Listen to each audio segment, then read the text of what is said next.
Hey all my fellow and soon-to-be maniacs out there, this is your favorite webcomic creator and animator, the Chainsaw Maniac. We're here with another edition of Coffee and Chainsaws, the series where I basically sit down, I ramble, I rant, and I talk about what's happened over the past few weeks. And it's mostly based with things that happen within the art industry, whether it be Webtoon, as well as animation or comics, whatever it is, whatever's on my mind at the time. I'll be talking about it. So if you guys enjoy the content, you know what to do. Like, subscribe, as well as ring that notification bell to be notified of anything else I do on this channel. So first off, I was chilling out and there was this video that popped up in my feed. The rewards program that Webtoon dropped for the creators, and boy oh boy, there's been a lot of backlash from the creators on this because for those of you who don't know, most of the earnings from this rewards program that Webtoon had was actually one of the main sources of income for most of the Webtoon creators. So yeah, a lot of Webtoon creators aren't quite happy. I think it's mostly canvas creators, which makes sense. I'm not sure about even the regional creators are losing their freaking minds, and I just want you to keep that in mind once we get to the topic of Let's Play and its creator actually dropping a Let's Play from Webtoon Canvas. So first of all, this creator rewards program, they said, I'm just reiterating what I said in the previous video, they said basically that they were going to drop it earlier than they did, but because of like COVID and all the whatever's happening, you know, all the bad shit that's happened, they wanted to kind of be generous, quote unquote, to their creators, so they kept the program running so that they could dish out some more cash to the creators. But for you, those of you who don't know, this creator rewards program, look, it's losing Webtoon money. Webtoon already is so low on cash, like they're not doing quite well. So this is one of the reasons I think they mainly dropped creator program, because they had to, you know, they business and they realized, shit, we're losing a lot of money doing this thing, so let's just cut it off. Now obviously it's a dickhead move because people get paid through that, but okay, you know, companies be doing dickhead stuff, so they basically cut it off and they were like, yeah, we're not going to do that anymore. And like all the creators were like, what the fuck? Yeah, so that happened, and now everyone's in a rage, as they should be. Everyone is just losing their freaking minds, as they should be, and they should definitely take Webtoon to task for this, because, you know, how else are they gonna get paid? Through Ko-fi, you know, Patreon, you know, they have their other various sources of income, but this is like a giant chunk of their income just gone. You know what I mean? Like if you were getting paid like $10,000 like every month, let's just say, that's, by the way, that's not what Webtoon creators get paid. Nowhere close. But let's just say, in an ideal world, they get paid $10,000 a month, right? So now imagine they just lose like $2,000 out of nowhere, which is, by the way, not how much the creator rewards program provides. But let's just say, in an ideal world, that's how much they give out, right? That all their money is just gone. Now you're only getting 8,000. Like, that's a giant chunk, right? That's like 20%, right? Like, geez, just gone. Like, you know what I mean? So that's crazy, because now your salary just drops, you know? But it's like I've always said, never invest that much into Webtoon. Don't do it. Never invest that much into a company, period. Okay? Invest what you need to invest, and never actually give your full self over to a company, because they will fuck you over. So you have to kind of, you know, not put all your eggs in one basket, is what I'm saying. You gotta have different avenues. You gotta have different ways of going around certain things. For example, let's say the company I'm working at, right? Let's say things go south and, you know, my fucking, I don't know, something goes wrong and I lose my job, okay? What I can do is, and I do have backup plans, I have a portfolio that I've built for certain jobs that I've looked at and I'm like, oh, I could do that. So I've kept those portfolios aside. So just in case something goes, you know, something just goes way wrong, options that I can go out to, you know what I mean? But then again, I'm 7 years like in the animation industry, like I'm senior level now. There's a lot of jobs that I can actually get right now because of my status and my level right now in terms of the animation industry. But for a lot of other creators who work with Webtoon is the only thing that they, you know, aspire to work for or aspire to, which is pretty sad, you know. Like, to all my fellow creators out there, do not just settle for Webtoon. That's what I'm saying. Don't just settle for Webtoon. Don't make it be the be all end all, because there is better opportunities out there. Always look for better opportunities. Always look for the best opportunities for you. Weigh them out. What I see a lot of people, they just focus on the jobs they want. They don't focus on the jobs they need. There's a difference. For instance, let's say you just don't want to be a colorist, just coloring. That's all you do. Like, you basically just do all the filling for like all the panels and whatever. That's your whole job, right? Now that's quite boring for you, maybe, right? So now you don't want to do that. But the thing is, some of those jobs that's like tedious and annoying, those are the jobs that actually pays pretty well, and people will pay you for it because they don't want to do it. So why not do that? You see, I think it would be better if you actually have a well-scheduled job from like 9 to 5 within the week, and then weekends you're free. So if you can work out a cool enough schedule with a certain job that you're applying for, you see, there you go. Now you have a scheduled job from 9 to 5 from Monday to Friday, and then on the weekends you work on your comic, or at nighttime after your job, like I do, I work on whatever I want to work on, whether it's YouTube videos or animations like that I just want to create on the side, or just comics or whatever. I do that after hours. So yeah, if you have a well-scheduled like job that you do from 9 to 5 within the week, it doesn't even have to be art related, right? It can just be any other job that pays pretty decently, pays pretty well. Just work on that, and then on the side you work on whatever you want to work on. And I know you're like, yeah, but I want to work on this you don't have to work on it full time. Sometimes you just have to do what you gotta do. You just gotta put in that work. You gotta put in that time. If you want to do some cool and amazing stuff, you can always do that after hours. You don't have to do it every single day, every single time. You know what I mean? You can just space it out, do what you got to do. It's very rare that you get a job that's also part of the thing that you want to do. You know what I mean? For me, for instance, I enjoy animation. Animation is like my dream job. It's like what I enjoy. And I have a job, or I'm doing a job that is related to animation. That's not specifically what exactly I want to do, but it caters for that need, and I actually get to do certain things that I would like to do with animation. Like recently we got a few creative projects that we're working on as well, so that's pretty cool. Now I get to work on new things and discover different avenues and whatever. But even if I wasn't able to do that, and it was just the more mundane type of clients, because we do a lot of work based on construction companies and stuff like that, and health and safety and whatever, like even if it was just that, I wouldn't mind. I actually enjoy the entire animation process with all like the faults and whatever crazy stuff comes with it. I enjoy it. I enjoy the pressure. I just enjoy it. You know what I mean? I'm quite a rare person, with the mindset that I have and like the, the craziness. I actually enjoy animation, which not a lot of people can say.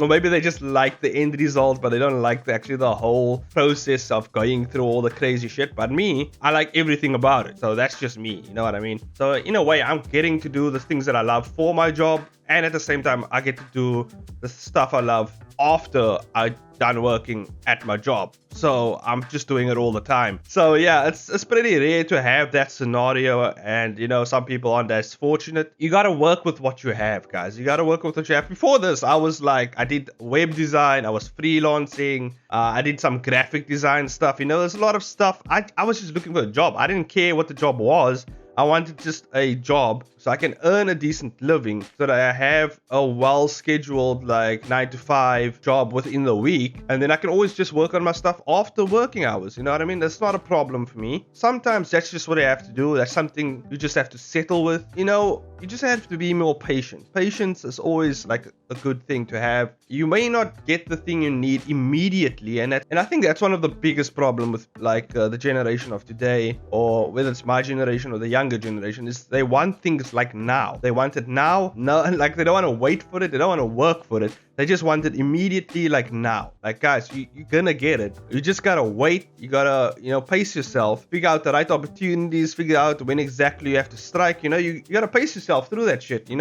can't just jump straight into the fire, and expect not to get burned. You know what I mean? So that's just my advice to you guys. If you want to keep things balanced and work on things that you want to work on, as well as have a well-formed career or well-formed job, that's what you gotta do. Just hopping back on the Webtoon topic, a lot of people were talking about leaving Webtoon, and the crazy thing is that would actually be detrimental to your series on Webtoon. I'm sorry, it's what it is. Webtoon knows this as well. As dumb as they are, they're not as dumb as you think. They actually know that you can't thrive as well without Webtoon, and they're just kind of holding that card in your face and being like, you need us. And basically what you have to show them is that you can do it without them. Now, there are many ways you can do it with that, and there's many ways you can go about doing that as well. And recently I figured out you can actually upload your comics to Ko-fi. So if there's a way you can funnel your Webtoon audience towards Ko-fi, that might help you out. But otherwise, it's still a problem. What the artist is relying on for their income is the fans, basically. And I'm not sure how exactly that can play out. There's a lot of weird shit going on with Webtoon. There's a lot of unfair stuff going on with Webtoon. And yeah, this is really gonna impact the community quite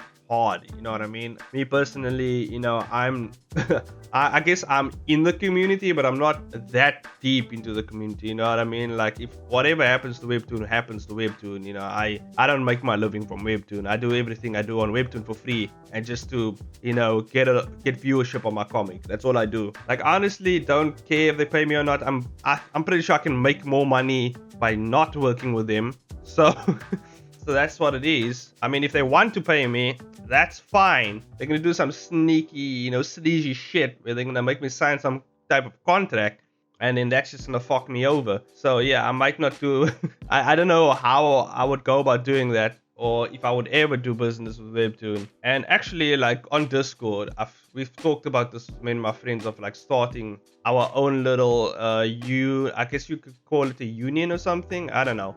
We thought about like starting this collective, basically, where instead of going through Webtoon to get the ads, we actually get the ads ourselves from like whoever's going to throw the ads our way. But the thing about that is we don't know how exactly to go about that yet, so you never know. Maybe in the future the community might actually provide the monetization themselves. You never know. Like, because if we thought of it, I'm pretty sure there's many other artists or collectives who have thought of something like that and are putting something together. But now, unfortunately, the artists just have to bite the bullet and like figure out another way, or kind of like scrape through. You know what I mean? It's a rough time. Yeah, so speaking about the rough times, the creator of Let's Play is out. They've had too much, back and forth with Webtoon, and they realized that it's not working for them and whatever. There's a lot of stuff that's going on there with them. I don't know. I've just heard about it. I haven't actually looked into it that deeply, but I've heard they left because of certain indifferences between them and Webtoon. So that's crazy. I think Let's Play was one of the biggest series on Webtoon, wasn't it? So I don't know how this will impact Webtoon financially. Pretty sure they will just take some other series and promote that as like the new thing. And I don't know what the creator of Let's Play is going to do now. I don't know if they going to, because like Webtoon has the IP, the Let's Play IP, I think, unless the contract has expired or it's going to expire, and that's why this creator waited as long as they did. I don't exactly know what's happened behind closed doors, you know what I mean? We can all just speculate and guess exactly what's happened unless someone has info and they know exactly what's happening behind the scenes. That's all I can put together. That's all I can scrape together from there. But I expect a lot of original creators to kind of drop Webtoon. Maybe new ones will fall in place, because certain creators, if they just drop Webtoon, Webtoon isn't losing out as much. I'm not sure if this creator was bringing that much to the table with Webtoon. It seemed like they were bringing a lot to the table, but we'll see how things play out. You know what I mean? I'm kind of just like one of those people who sits back and just like watches the world as it burns and sees, and I basically like watch things as they unfold. So we will see how this will unfold. So in other news, I'm coming to the end of Kill All Heroes season 1. We're coming to the end, guys. It's gonna be wild. I had a crazy idea. A lot of people's going to die in this series. But it's pretty fun, I've had a pretty cool ass journey with Kill All Heroes ever since the call to action thing that's happened, you know what I mean? And I really enjoyed actually creating this comic. I'm glad I actually created this comic because it's one of the funnest comics I've actually done so far. After this, we're going back to the Merchant of Ignatius for season 2 and 3, and I'm gonna complete that series actually. But before I do that, I am going to be focusing more on my short film. So the short film is going to be based on Kill All Heroes, a fight scene between Nathan and Luna. So that's gonna be pretty cool. with voice actors, with music and sound effects and all types of crazy stuff. I'm gonna see how much I can actually do with that. I don't know. There's a deadline for that project, which is next year, middle of next year. I want it done. This is going to be an entry for the Art Guild Short Film Festival. So I'm actually working to get this finished by that time. And it's gonna be a very cool learning experience for me because I haven't actually dabbled that deep into 2D animation. I've done basic stuff in 2D animation, but I haven't actually finished a whole entire short film. So this is gonna be really cool, and it's gonna improve me as an animator by leaps and bounds. As for Kill All Heroes, I'll continue that after the Merchant of Ignatius because I really want to get into the Merchant of Ignatius. And on the note of the short film, I actually thought it would be cool because at the end of every season, I normally have a giant ass fight that is kind of like, finalizing the whole season. And I thought actually of maybe making a short film based on those fights at the end of the season. And I feel like that will actually build more on the series so that people will actually go see the series because like they'll be like, holy shit, this fight was cool. What else? Like they want to know more about the series or whatever. So I thought about actually doing that at the end of every season of whatever comic I'm working on at the time. I do a giant ass fight scene, crazy fight scene. And then I actually do a short animation based on that fight scene, like the whole fight scene, like all the crazy stuff, even the voice acting, like all of that, And yeah, so that's gonna be a cool little project to work on for my upcoming short films and comic series. So in a way, I'm kind of like blending the two together. And on another note, also for those of you who want early access to my comics, they will be on Ko-fi, I think a week earlier, or whenever I complete the comic, they will be out. So as soon as the episode is done, it will be up on Ko-fi. Like it will just be up there. This goes for everything during the hiatus. Even if I'm on a hiatus for a comic, it doesn't mean I'm not working on the comic. I'm still working on it. I'm just not posting it. So it's gonna be like a hiatus on a Webtoon or whatever platform I'm using. But on Ko-fi, it will be just posted like whenever it's done. And that goes for behind the scenes content and everything, So also there's like this whole stick and leaf art thing I said I would do. And I will do it. I just need time to record it. That's what I need. So like after Kill All Heroes, once I complete the whole comic, coming up pretty soon. So once I'm done with that, I'll have time on my hands to work on that video as well as many other videos that I have planned up. It's actually this video idea that I had by watching this other Webtoon artist.